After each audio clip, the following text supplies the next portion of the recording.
Today's guest is an exceptional figure. She spent much of her life at the forefront of Kerala's public eye, and she is a figure that we need to learn so much from. We are so pleased to have Srimati Veena George with us today. ഇപ്പോഴും നമ്മൾ നോക്കിയാൽ സ്ത്രീകളുടെ എണ്ണം വളരെ കുറവാണ്. Visual മീഡിയയിൽ കുറച്ചുകൂടെ പ്രാതിനിധ്യമുണ്ട്. അതേസമയം പ്രിന്റ് മീഡിയയിൽ നമ്മൾ നോക്കിയാൽ നമുക്ക് പത്രങ്ങളിൽ ജോലി ചെയ്യുന്ന എത്ര സ്ത്രീകളെ അറിയാം. അയ്യോ, സ്ത്രീയോ പെൺകുട്ടിയോ മകളെ വിടല്ലോ കേട്ടോ, ഈ ഫീൽഡിലേക്ക് വിടരുത് എന്ന് പറയുന്നൊരു ലോകമാണ്. ഒരു പുരുഷനാണെങ്കിൽ ചിലപ്പോൾ അതൊരിക്കലും പറയില്ല. Why did you choose to enter politics? ഓരോ മാധ്യമത്തിനൊരു നയമുണ്ടാകണം, ഒരു പോളിസി. ഇപ്പോൾ സ്ത്രീകളുമായി ബന്ധപ്പെട്ടിട്ടുള്ള വാക്കുകൾ തന്നെ ഏത് വാക്കുകളാണ് ഉപയോഗിക്കേണ്ടത്, അതൊരു കാഴ്ചപ്പാടിൻ്റെ വിഷയമാണ്. ഞാൻ നേരത്തെ പറഞ്ഞതുപോലെ നിഷ്പക്ഷത എന്ന് പറഞ്ഞൊരു പക്ഷമേ ഇല്ല.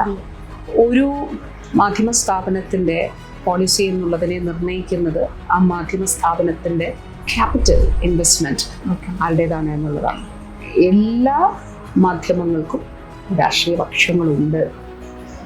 നിഷ്പക്ഷം എന്നുള്ള ഒരു മാധ്യമ സ്ഥാപനവും ഇല്ല. വക്കീൽ നോട്ടീസ് അയച്ചിട്ട് അവർക്ക് മറുപടി ഉണ്ടായിരുന്നില്ല. ഞങ്ങൾ കൊടുത്തത് ശരിയാണ് എന്ന് പറയാൻ അവർക്ക് പറ്റിയിരുന്നില്ല. ആ മാർക്കറ്റിന് വേണ്ടിയിട്ട് എന്ത് തെറ്റും പറയുന്ന, അസത്യം പറയുന്ന ഒരു രീതിയിലേക്ക് അത് പക്ഷേ ഇപ്പോൾ ആളുകൾ അത് തിരിച്ചറിയുന്നുണ്ട് എന്നുള്ളതാണ്. ഇടതുപക്ഷത്തിനൊപ്പം, പ്രത്യേകിച്ച് CPM-നൊപ്പമാണ് ആയിരുന്നു എൻ്റെ യാത്ര. മഹിളാ അസോസിയേഷൻ്റെ പരിപാടികൾക്ക് പോയി പ്രസംഗിക്കുമായിരുന്നു, പഠന കോൺഗ്രസ്സുകളിൽ പങ്കെടുക്കുമായിരുന്നു. ശരിക്കും എന്നെ ചുമതല ഏൽപ്പിക്കുമ്പോൾ എനിക്ക് അങ്ങനെ ചിന്തിക്കാനുള്ളൊരു സമയം ഉണ്ടായിരുന്നില്ല. കാരണം ഒരിക്കലും ഒരു മന്ത്രിയാകുമെന്ന് ഞാൻ പ്രതീക്ഷിച്ചിട്ടില്ല, ഒരു ആരോഗ്യവകുപ്പ് മന്ത്രിയാകുമെന്ന് ഞാൻ ഒട്ടും പ്രതീക്ഷിച്ചിട്ടില്ല. കേരളത്തിൻ്റെ ആരോഗ്യ മേഖല എപ്പോഴും ഇപ്പോൾ നമ്മളുടെ ഇൻഫൻറ്റ് മോർട്ടാലിറ്റി റേറ്റ് അത് 5.6 ആണ്. അമേരിക്കൻ ഐക്യനാടുകളുടെ ഇറ്റ്സ് 6, ബട്ട് അവേഴ്സ് ഇസ് 5.6. പിന്നെ മക്കൾ അവരെന്നെ പൂർണ്ണമായിട്ട് മനസ്സിലാക്കി. ഞാൻ വിഷമിക്കുമ്പോൾ അവരും വിഷമിക്കും. ഇപ്പോൾ സെക്രട്ടേറിയറ്റിൽ നമ്മൾ നോക്കുമ്പോൾ 65% സ്ത്രീകളാണ് ഇപ്പോൾ ജോലി ചെയ്യുന്നത്.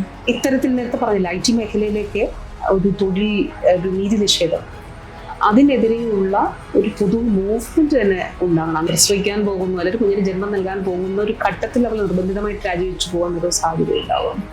എത്ര വേട്ടയാടിയോ അത്രയും കൂടുതൽ ഇന്ന കാര്യം അച്ചീവ് ചെയ്യണം എന്നുള്ളൊരു വളരെ വാശിയോട് കൂടിയിട്ടുള്ളൊരു പ്രവർത്തനം നടത്തിയിരുന്നു. എൻ്റെ ബ്രദറിൻ്റെ ജന്മദിനത്തിൽ എൻ്റെ അമ്മ അന്ന് എൻ്റെ വീട്ടിൽ അമ്മ തന്നെയുള്ളവിടെ, അപ്പോൾ അമ്മ മാത്രമേ ഉണ്ടായിരുന്നുള്ളൂ. അന്ന് ഒരു ശവപ്പെട്ടിയുമായിട്ട് എൻ്റെ വീടിൻ്റെ മുന്നിൽ വന്നു. നമ്മളെടുക്കുന്ന എഫേർട്ട്, നമ്മൾ അച്ചീവ് ചെയ്ത കാര്യങ്ങൾ, ഞാനീ പറഞ്ഞ ഓരോ കാര്യങ്ങളും ഒരു മെയിൻ സ്ട്രീം മീഡിയയിലും വാർത്തയല്ല. അപ്പോൾ സ്വയം തിരിച്ചറിയുക എന്നുള്ളത് എവിടെയാണെങ്കിലും, ഇനി ഒരു IAS ഓഫീസറാണെങ്കിലും, അതല്ല ഒരു അധ്യാപികയാണെങ്കിലും, ഞാനീ പറഞ്ഞതുപോലെ തൊഴിലാളി ആയിട്ടുള്ള വനിതയാണെങ്കിലും തീർച്ചയായിട്ടും അത് വളരെ പ്രധാനപ്പെട്ടതാണ്. So that's very important.